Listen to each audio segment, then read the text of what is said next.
Hello everyone. आज हम लोग देखेंगे उत्तर प्रदेश नजूल प्रॉपर्टी बिल 2024। काफ़ी कंट्रोवर्शियल लॉ है उत्तर प्रदेश में और कुछ भारतीय जनता पार्टी के विधायक भी इसका विरोध कर रहे हैं। तो काफ़ी डिटेल में हम लोग देखेंगे इसे। सो स्टार्ट करते हैं आज का लेक्चर। उत्तर प्रदेश नजूल संपत्ति सार्वजनिक प्रयोजनों के लिए प्रबंधन और उपयोग विधेयक 2024 को राज्य विधानसभा द्वारा मंजूरी दिए जाने के एक दिन बाद इंडिया ब्लॉक और भाजपा सदस्यों के कड़े विरोध के बीच एक चयन समिति को भेज दिया गया है। तो जो आपका ये विधेयक है उत्तर प्रदेश नजूल संपत्ति सार्वजनिक प्रयोजनों के लिए प्रबंधन और उपयोग विधेयक 2024, इसे विधानसभा द्वारा मंजूरी दिए जाने के बाद इंडिया ब्लॉक और भाजपा सदस्यों के कड़े विरोध के बीच एक चयन समिति को भेज दिया गया है। कई भाजपा विधायकों के साथ साथ एनडीए के सहयोगी भी इस विधेयक के खिलाफ थे और उन्होंने अपनी चिंताएं व्यक्त करने के लिए मुख्यमंत्री योगी आदित्यनाथ से मुलाकात की। अब हम लोग देखेंगे कि जो आपका ये नजूल properties management and utilization for public purpose bill 2024 है, ये बेसिकली है क्या।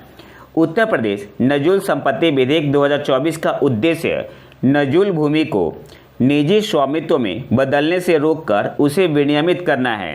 नजूल भूमि बेसिकली क्या है, नजूल भूमि सरकारी स्वामित्व वाली है लेकिन सीधे राज्य संपत्ति के रूप में प्रबंधित नहीं की जाती है।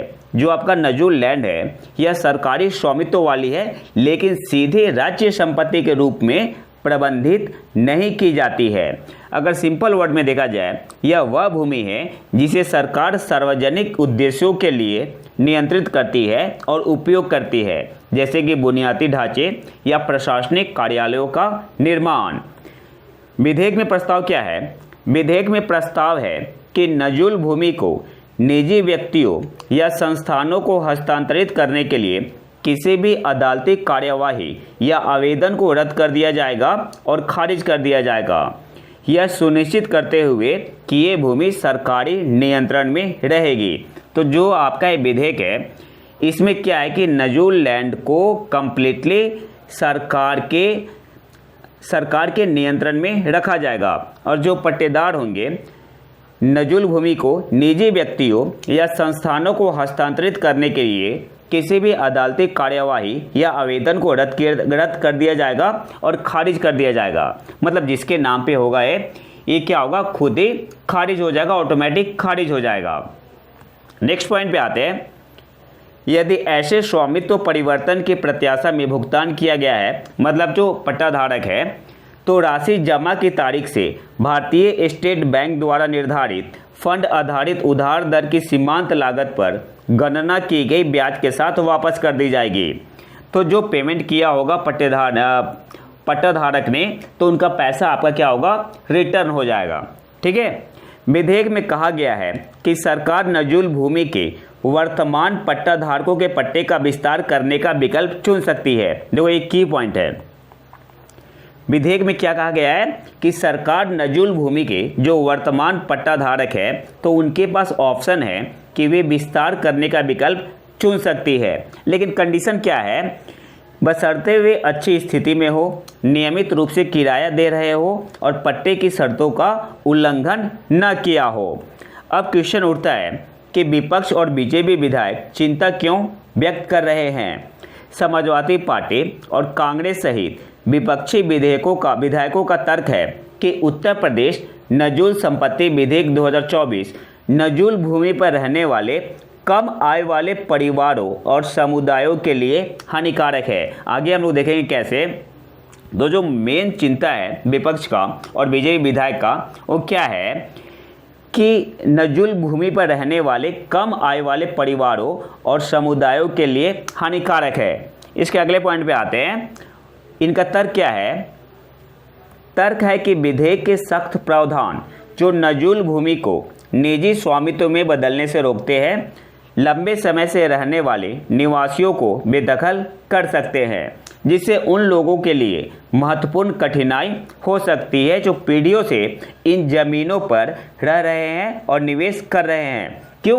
क्योंकि अब वो उनका रहेगा नहीं, अब वो सरकार के नियंत्रण में हो जाएगा। तो इस पर सरकार ने सफाई दी है, हम लोग आगे इसे देखेंगे। वे इस बात पर भी चिंता व्यक्त करते हैं कि इस विधेयक के कारण कई वर्षों में बने घर नष्ट हो सकते हैं, साथ ही उन निवासियों का दुरुपयोग और विस्थापन हो सकता है जो अपनी आजीविका के लिए इन जमीनों पर निर्भर है। नेक्स्ट पॉइंट पे आते हैं। जो बीजेपी के विधायक है हर्षवर्धन वाजपेयी और सिद्धार्थनाथ सिंह सहित भाजपा विधायकों ने भी विधेयक के दृष्टिकोण पर आपत्ति जताई है। उनका तर्क है कि यह वर्तमान में नजूल भूमि पर रहने वाले लोगों की ऐतिहासिक और व्यवहारिक वास्तविकताओं का ध्यान नहीं रखता है। उनका सुझाव है कि नजूल भूमि को निजी स्वामित्व में स्थानांतरित करने से रोकने पर विधेयक का कठोर रुख वर्तमान पट्टाधारकों के वैध दावों और जरूरतों को स्वीकार करने में विफल रहता है, जो प्रतिकूल रूप से प्रभावित हो सकते हैं। तो इनका क्या कहना है, जो बीजेपी विधायक है हर्षवर्धन वाजपेयी और सिद्धार्थनाथ सिंह,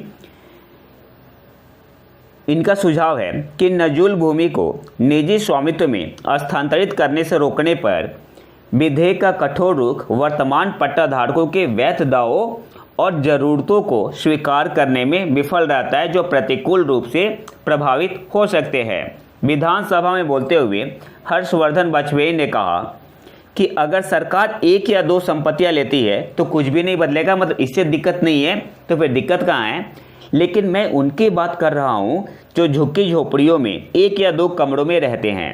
प्रयागराज में इन्हें सागर पेशा कहा जाता है। सागर पेशा क्या है? यह सब ब्रिटिश राजकाल से आया है। अंग्रेजों ने अपने काम करने वाले कर्मचारियों को अपने बंगलों के पास रहने के लिए जगह दी और उन्हें क्या कहा? शागिर्द पेशा कहा।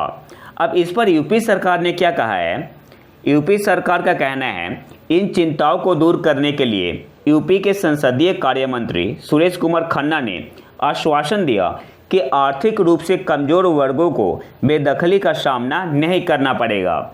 उन्होंने इस बात पर जोर दिया कि हालांकि नजूल भूमि का स्वामित्व निजी तौर पर नहीं किया जा सकता है, ठीक है, मतलब उनका निजी नहीं होगा, लेकिन मौजूदा पट्टाधारक जो पट्टे की शर्तों का पालन करते हैं उनके अनुबंध 30 साल तक के लिए नवीनीकृत होंगे और यदि वे नवीनीकरण नहीं करना चुनते हैं तो वे रिफंड प्राप्त कर सकते हैं।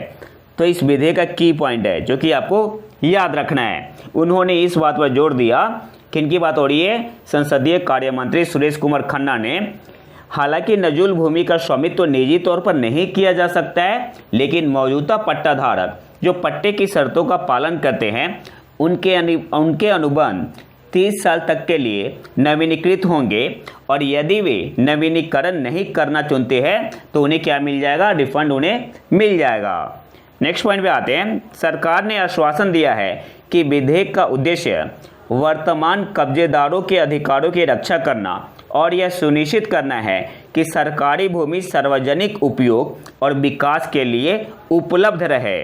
नेक्स्ट पॉइंट पे आते हैं। इन्होंने क्या कहा? श्री खन्ना ने यह भी कहा कि विधानसभा में पारित होने के बाद कुछ भाजपा विधायकों द्वारा उठाई गई चिंताओं को ध्यान में रखते हुए विधेयक को आगे की समीक्षा के लिए एक चयन समिति को भेजा गया था। उन्होंने कहा कि आवश्यक सार्वजनिक विकास गतिविधियों के लिए सरकारी भूमि को पुनः प्राप्त करने, भूमि अधिग्रहण से जुड़ी देरी और लागत को संबोधित करने के लिए इस विधेयक की आवश्यकता है। उन्होंने कहा ऐसे कानून की आवश्यकता है जो राज्य सरकार के हितों को पूरा करेगा ताकि नजूल भूमि को सार्वजनिक उपयोग और विकास गतिविधियों के लिए सरकार द्वारा पुनः प्राप्त किया जा सके, जो भूमि के कारण बाधित हो गई थी। मान लो कि सरकार को कुछ फैक्ट्री सेटअप करना है तो नजूल लैंड पे वो क्या करेंगे? अपना फैक्ट्री सेटअप करेंगे।